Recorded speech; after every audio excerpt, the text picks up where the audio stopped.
നമസ്കാരം. കേരള വിഷൻ ന്യൂസിൽ ഇനി വാർത്താ സന്ധ്യ. വാർത്തകൾ തത്സമയം യൂട്യൂബിൽ കാണാൻ കേരള വിഷൻ ന്യൂസ് 24/7 സന്ദർശിക്കുക. ഫേസ്ബുക്കിലും ഇൻസ്റ്റാഗ്രാമിലും ട്വിറ്ററിലും ഞങ്ങളെ ഫോളോ ചെയ്യാം. പ്രധാന വാർത്തകൾ.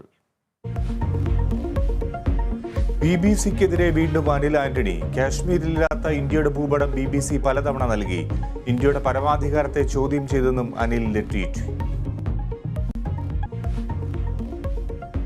ഒഡീഷ ആരോഗ്യമന്ത്രിക്ക് വെടിയേറ്റു. BJD നേതാവായ നാബദാസിന്റെ നില ഗുരുതരം. വെടിവെച്ചത് ASI എന്ന് സംശയം. ASI കസ്റ്റഡിയിൽ.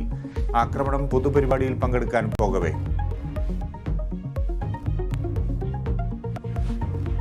രാഹുൽ ഗാന്ധി നയിച്ച ഭാരത് ജോഡോ പദയാത്ര ലാൽ ചൌക്കിൽ അവസാനിച്ചു.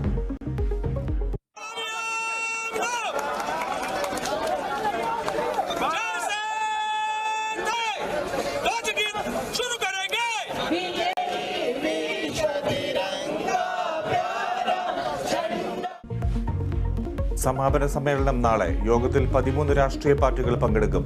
CPM-ഉം തൃണമൂലും ഉൾപ്പെടെ 10 പാർട്ടികൾ വിട്ടുനിൽക്കും. പങ്കെടുക്കാത്തവരുടെ രാഷ്ട്രീയം വ്യക്തമെന്ന് കോൺഗ്രസ്.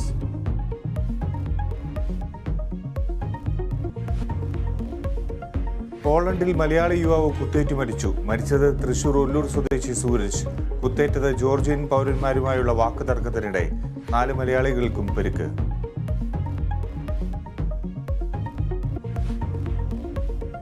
ഓസ്ട്രേലിയൻ ഓപ്പൺ കിരീടം നൊവാക് ജോക്കോവിച്ചിന്. ഫൈനലിൽ ഗ്രീസിന്റെ സ്റ്റെഫാനോസ് സിസിപാസിനെ തകർത്തു. വിജയം നേരിട്ടുള്ള സെറ്റുകൾക്ക്. ഗ്രാൻഡ് സ്ലാം കിരീട നേട്ടത്തിൽ റഫേൽ നദാലിന് ഒപ്പമെത്തി ജോക്കോവിച്ച്.